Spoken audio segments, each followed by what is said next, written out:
السلام على من اتبع الهدى. السلام عليكم ورحمة الله وبركاته. halkan waxaan jawaab cad ugu dirayaa gabar Soomaaliyeed sheeganaysa inay ka baxday diinka Islaamka haddana dacayadeynaysa diinka Islaamka iyo Nabi Maxamed sallallahu alayhi wa sallam anigoo muslimiinta kan ugu cilmiga yar ugu liita ugu akhlaaqda xun ayadoo doonaysa inay ugu jawaabaan su'aalaha ay wadato iyo dhibaatooyinka diinka u geysanayso in looga jawaabo ugu jawaabaan culimada muslimiinta qaasatan Soomaalida iyo aqoon-yahanka iyo siyaasiyiinta iyo waxgaradka Soomaaliyeed iyo dumarka Soomaaliyeed waxaan leeyahay hortaada ilaahayna hay waafajiyo waxa khayr waxaan leeyahay hortaada Nabi Maxamed sallallahu alayhi wa sallam rag baa kaaga horeeyay caytamay asigoo maqlaya waliba Nabi Maxamed sallallahu alayhi wa sallam adiga uguma horeysid mida kow bal waxa la yaab leh ragii caayay khabuurtooda xataa meel laguma oga taa waa xawaaye hadeen adiga ku siinaysa inaad diinkaaga ku soo laabatid li'annahu hadii ay jiri lahaayeen raga sida Abi Lahab عتبة شيبة وليد ابن مغيرة وغيره dadkii lamidka ahay qubuurtooda meel laguma oga Nabi Maxamed sallallahu alayhi wa sallam afkaaga ku taagaysid ilaahay ha ku hanuuniyo maskiin yahay inaad waalanta aniga filaay qof wanaagsan sida uma hadlay qof waalan baa sida u hadla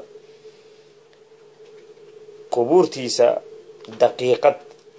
lagama maqnaado hadaa beentay u maleysid caalamka waa shaashad maanta TV-ga ka daawo adiga hadaa sida ku dhimatid ilaahay kuguma dila sidaas naar ina gashid maxaan ku falaya aniga waxba kuma falay muslimiintan wax kuma falayaan hadaa diinkaaga u soo laabatidna waa aday ku fiican tahay sida adiga u sheegto qofna naar ila magalaysa dhahday Nabi Maxamed sallallahu alayhi wa sallam daqiiqad shaashadaha ka daawo ayadoo live qabrigiisa qofna kama maqnaato nin indha yar baa jooga mid indha ku kuusan baa jooga mid adig ku eg baa jooga laakiin Walid ibn Mughira iyo dadkii hadalada ku hadlaysid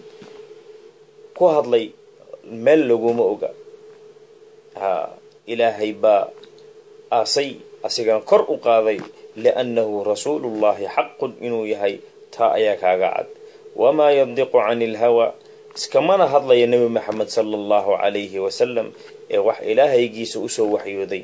ayuu ilaahay ku hadlaya Nabi Maxamed alayhi salatu wa salam Nabi Maxamed amaan baa ku dhamaatay dadka ugu badan caalamka magaca ugu badan caalamka lala baxo waa Maxamed adiga haday ka dhaadhacsan tahay inay dadka waalan yihiin ayagana waxa ka dhaadhacsan adigu ina waalan tahay waxa leedahay dimuqraadinimadu waxay ifaraysaa anigu inaan diimaha afaarahooda galin haddana diinteena islaamka ayaa ka fagala aniga waxaan ku leeyahay soo dhawow diinka islaamka waa wax weyn oo wanaagsan Nabi Maxamed sallallahu alayhi wa sallam Abi Jahl intaaso sano intaaso mar ayuu caynayay ama dhibaateynayay Abi Lahab gabdhihi carruurtu dhalay gabdhihi nabiga bay fureen sallallahu alayhi wa sallam hadana muxuu ku sameeyay taa waxa kaaga daran ninka ugu darnaay ugu naceebka badnaay Nabi Maxamed sallallahu alayhi wa sallam wuxuu ahay nin la yiraahdo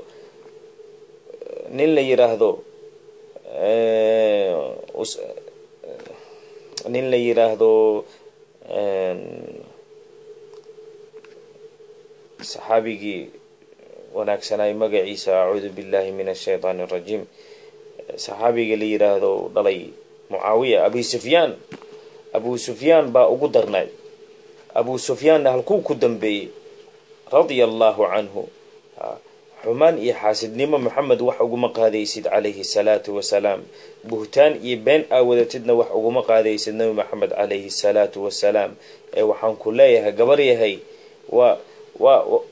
waaba dhiman doontaaye sida adiga aad leedahay aniga waxaan sheegaya hadday been yihiin soomaaliya aan tago xabad haligu dhufto biskooladana aniga xabadihii gashanaye war qofna kuma dilinaysa adiga toos u dhiman doona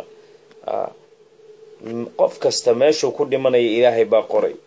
waa dhimanaysaa anagana waa dhimanaynaa asigana wuu dhintay man salawaatullaahi calayhi wasalam wuuna kaa sharaf fiican yahay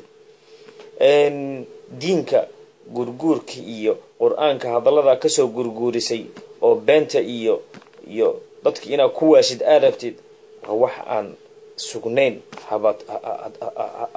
ahaatee bataatanba waxaaba sugnayn adigana kan kula doodayo muwaalan yahay adiga in lagu waaniyaa u baahan tahay ee in lagula doodo maba u baahnidbo liannahu maba taqaanidbo xataa bini aadanka waxay ka suurtoobin gaaladii hore waxaynu ku hadlin aa ku hadlaysaa anigana inaan ku hadla ma doonayo inaan dhegaystaaba qalad igu ahayd inaan ku hadlana maba doonayabo dadka ahlu naarka un kaliya ayaa ku hadlo sidaa aniga aaminsanahe haddaa adiga aaminsaneenna waad arki doontaa inshaa allahu tacaala adigoona dhiman welibo bal laakiin maxaaba kuugu cagoojugleynay waxaan ku leeyahay iska soo laaba diinka islaamka islaamku waa diin biis waa nabad haddaa u fahamtay inuu yahay diinka islaamka dil diinka islaamku wuxuu ku leeyahay iska dhici kan kusoo weerara cadowga muslimka iska dhici jiritaankaaga diidan adiga taas haddaa u fahamtay diinka muslimka in dadka lagu baabi'iyo waa qalad adiga kaa dhaadhacay iska fahan walaashayday oo soomaalinimada walaal ku nahnay wax diin nagama dhexay aniga adiga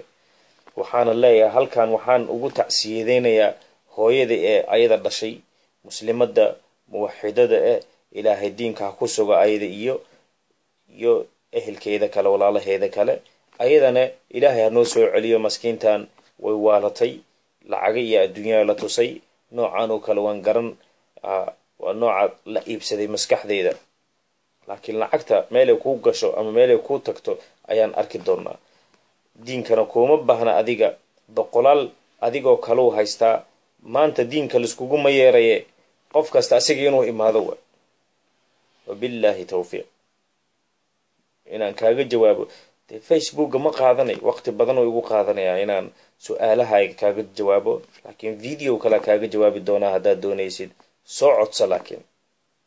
codsi adiga kaa imaaday waxaad dhahdaa jaahilkii muslimka ayaa aniga u jawaabayaa dheh culammada muslimka iska dhaaf aniga jaahilka muslimka ayaa kaaga jawaabaya wax kastoo adiga haysatid ebriye runta salaamu calaykum dadka muslimiinta